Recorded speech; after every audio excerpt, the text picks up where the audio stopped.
সব গোছানো হয়ে গেছে, ওগুলো আমরা কিছুই আমি ভিডিও করিনি।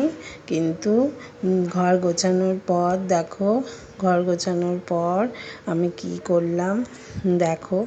ঘর গোছানোর পর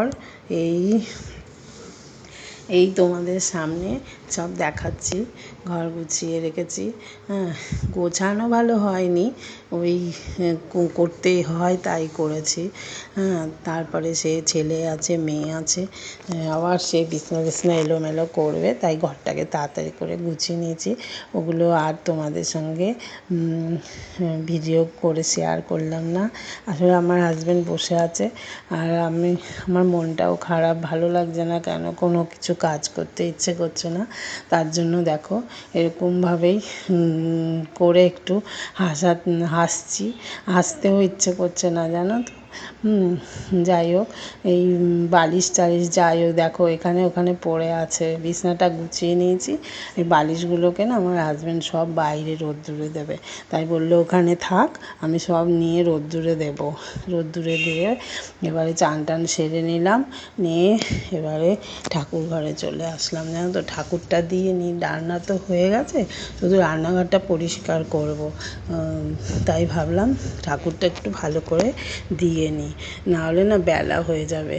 আবার রান্নাঘরেও খুব এলোমেলো হয়ে আছে, সব নিচের ঘরগুলো একটু পরিষ্কার করতে হবে। তার জন্য রান্নাঘরের ঠাকুরটা দিয়ে নিচ্ছি। চান টান যখন হয়ে গেছে ঠাকুর দিয়ে দেবো। আসলে সকালেই চান করে নিয়েছি, জানো তো, রান্না করে সকালবেলা চান করে নিয়েছি, নিয়ে ওই ঘরে গিয়ে একটু বিছনাটা ঝেড়ে নিলাম। ভাবলাম ঠিক আছে, বিছানাটা চান যখন হয়ে গেছে, ঘরও সব পরিষ্কার দিদি মুছে দিয়ে গেছে, আর ঘরটাও বিছনা টিছনাও সব ঠিকঠাক আছে, এখন তাহলে চানটা করে নিই, এই পুজোটা দিয়ে নিই। পুজোটা তাই দিয়ে নিচ্ছি। আর আমি রান্না করেই জানো তো আজকে চান করে নিয়েছি। এত গরম করছিল, তারাও দেরি করে উঠেছি, আর রান্নাবান্না করতেও দেরি হয়ে গেছে, তার জন্য এত দেরি করে উঠেছি না, আর তাড়াহুড়ো করে করে একদম রান্না ঘেমে গেছি আর না, স্নান করে নিই। তারপরে স্নান করে নিয়েছি, নিয়ে তারপরে ঘরের একটু বিছনা টিছনা দেখলে তো সব ঠিকঠাক করাই ছিল, সকালে করে নিয়েছি। আর তোমাদের দাদাভাই থাকলে আমার অত বিছনা টিছনা ঠিক করতে হয় না, নিয়ে ওই করে দেয়। এই বালিশ টালিশগুলো একটু রোদ্দুরে দেবে, তাই বললো আমাকে চান করে নাও, এই পুজো দিয়ে নাও। চান তো করা হয়ে গেছে, পুজো দিয়ে নাও। তার জন্য জানো তো এই পুজো দিয়ে নিচ্ছি। এবার পুজো দিতেও তো অনেকটা সময় লাগবে, তাই পুজোটা দিয়ে নিই, তারপর অন্য কাজ করব, অসুবিধে নেই। এই দেখো ঠাকুরের জায়গাটা, পুজো দেওয়ার সময় একটু ঠাকুরটাকে একটু ক্যামেরাবন্দি করলাম। আসলে কি বলো তো, ঠাকুর ঘরে বসে পুজো করতে করতে না আর ইচ্ছে করে না, মানে বসেই থাকি। আমার ঠাকুর ঘরে ওই ধূপের গন্ধ এত ভালো লাগে না, ঘর থেকে মানে সত্যি ইচ্ছে করে না। যাই হোক, অন্য কাজ আছে, বসে থাকলে তো হবে না, তাই গুরুদেবকে একটু ফুল জল দিয়ে, সব ঠাকুরকে ফুল জল দিয়ে তারপরে অন্য কাজ করব, তাই তাড়াতাড়ি করে ঠাকুরকে দিতে আসলাম। এবারে সকালে তো উঠে দেখি ভালোই রোদ উঠেছে, কড়া রোদ উঠেছে। এবারে অনেক কেচেছি, জানো তো, মেশিন থেকে এখনও বের করিনি, এগুলো বের করে আবার মেলতে হবে। যে হয়ে গেছে যখন থাক, একবারে আমি পুজোটা দিয়ে নিই, দিয়ে গিয়ে তারপরে সব মেলে দেবো। রোদ থাকতে থাকতে মেলে না দিলে না আবার ভেজা থাকবে, মোটা প্যান্ট, জিন্সের প্যান্টগুলো সব ভেজা থাকবে।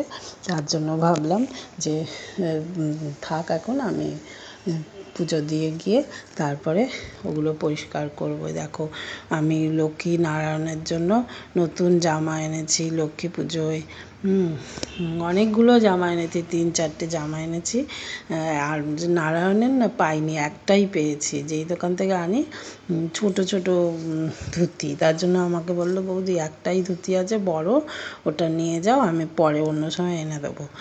দেখো কালী পুজোয় আবার নারায়ণের জন্য জানো তো আর 2টো ধুতি আনবো। এবারে দেখো সব পুজো হয়ে গেল, এবার আমি মেলে টেলে দিয়ে এসেছি জানো তো, জামা কাপড় সব মেশিন থেকে নিয়ে গিয়ে মেলে দিয়ে এসেছি। এবার রান্নাঘর পরিষ্কার করছি। দেখো আমার চুল দেখেছো কীরকম হয়ে আছে, চুলটা আঁচড়াইও নি। চুল না আঁচড়েই আমি কাজে নেমে গেছি। বললাম না আমার কিছুই ভালো লাগছে না, মনে হচ্ছে না কিছু কাজ করি। কতদিন ভিডিও করিনি জানো তো, ইচ্ছেই করছে না, কিছু ভিডিও করতে ইচ্ছে করছে না, আর কিছু কাজ করতেও ইচ্ছে করছে না। এবারে দেখো যাই হোক ভিডিও তো করতে হবে, না করলেও ভালো লাগে না। তারপর এগুলো গুছিয়ে টুছিয়ে নিচ্ছি। তবে আমি বললাম না তো আমার কথা কিছু। আমি কাকুলি, আমার চ্যানেল আকাশের নিচে। তোমরা তো সবাই নিশ্চয়ই ভালো আছো। পুজো ভালো মতো কেটেছে, আমরাও জানো তো পুজোতে খুব ভালো কাটিয়েছি, ঘুরে বেরিয়ে সারাদিন মজা করেছি। আর আমাদের পুজোর সময়টা খুবই ভালো লাগে, কিন্তু আমার পুজো চলে গেলে না, পুজোর পরে না খুব মনটা খারাপ হয়ে যায়। তারপরে তোমরা সবাই ভালো থেকো, আর আমার ভিডিওটা দেখো। যদি ভালো লাগে আমার ভিডিওর কোনো অংশ, তাহলে আমার ভিডিওটা চ্যানেলটাকে একটু সাবস্ক্রাইব করে দিও, যেহেতু আমি নতুন। আর কি বলবো। আর দেখো এবারে তো সব গুছিয়ে আস্তে আস্তে গুছিয়েই নিচ্ছি রান্নাঘরে। এবার ঠাকুরের রান্নাঘরটাও জানো তো পরিষ্কার করে নিয়েছি কালকে। ওখানে তো গুড় তেল মানে প্রচুর নিচে পড়েছিল, সব রান্না টান্না হয়েছে না, ওগুলো সাবান দিয়ে জানো তো 2 দিন ধরে আমি মুছে পরিষ্কার করেছি। এত তেল পড়েছে না। আর কি হয়েছে বলো তো, তেলের প্যাকেট থেকে তেলটা ঢেলে নিয়েছি ঠাকুরের, আর আমি বুঝতে পারিনি তেলের প্যাকেটের থেকে না সব তেল পড়ে গেছে জানো তো। আর ওপরের ঘরে সব পায়ে পায়ে না সব তেল তেল তেল তেল করছে। পরে দেখি তেলের প্যাকেট তো উল্টে গেছে, তারপরে সেটা উঠিয়ে নিয়েছি। উঠিয়ে নিলে কি হবে, প্যাকেটের তেল না সমস্ত পড়ে গেছে, আর পায়ে পায়ে হচ্ছে, বুঝতে পারিনি। তারপরে সেগুলোকে সাবান দিয়ে জানো তো 2 দিন ধরে সমানে মুছে যাচ্ছি। ওপরের ঘরগুলো দিদি মুছে যাচ্ছে, আমি মুছে যাচ্ছি, মুছে এই যে এখন একটু আজকে দেখলাম, কাল রাত্রিরেও একবার করে আমি মুছেছি। আমার এত অস্বস্তি লাগছিল, তারপরে এখন একটু ঠিক হয়েছে। সব পুরো সাবান দিয়ে মুছেছি জানো, রান্নাঘর সব সাবান দিয়ে মুছে টুছে তারপরে এখন ঠিক হয়েছে। তার জন্য না ওপরের রান্নাঘরের কোনো কাজ টাজ হলে, কোনো রান্না বান্না হলে না আমার অসুবিধে হয়, এরপরে ঘরগুলোও তেল তেল হয়ে যায়। তার জন্য ওপরের রান্নাঘর আমি কিছুই করি না, যে ছোটো জায়গা তো নিচে রেখে করতে হয়। আর আমার এই নিচের রান্নাঘরে আমার অসুবিধে নেই, এখানে সামনে সিঁড়ির নিচে অনেক জায়গা আছে, সামনে বড় রান্নাঘরটা, নিচেও অনেক কিছু করা যায়, অত নড়াচড়ার অসুবিধা হয় না। দেখো এই করে দেখো কত কাজ করে নিলাম, সব গুছিয়েও নিচ্ছি। এবার এই প্যাকেটগুলোকে সব সরিয়ে দিচ্ছি, প্যাকেটগুলো রান্না করেছি আজকে, রান্না করে সেই প্যাকেটগুলোকে সরিয়ে দিচ্ছি।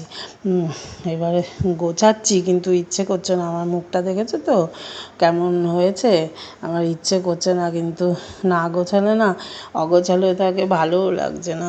সেই গুছিয়ে টুছিয়ে নিয়ে চানটা তো হয়েই গেছে, তারপর আবার বসে এডিট করবো জানো তো, অনেক ভিডিও পড়ে আছে, সব এডিট করতে হবে, বসে বসে সব করব, ভিডিও কাজগুলো করব। আমি থাক এখন তাহলে এগুলো একটু করে নিই। তোমাদের দাদাভাইকেও রান্না করে দিয়েছি, সে চলে গেছে, মেয়ে আছে, মেয়েকে একটু পরোটা করে দেবো, তরকারি করা আছে।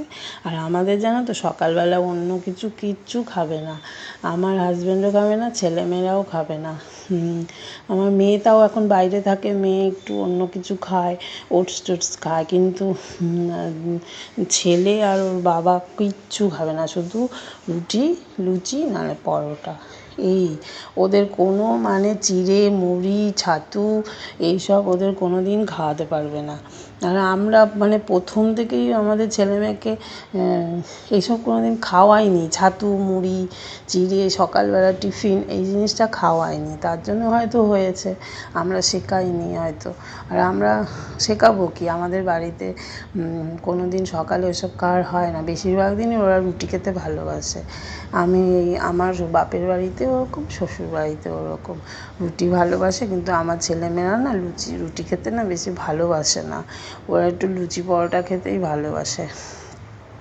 অবশ্য বড় হবে যখন তখন বুঝতে পারবে যে রুটিটা কত ভালো জিনিস। এখন এখন ভাবে যে লুচিটাই ভালো।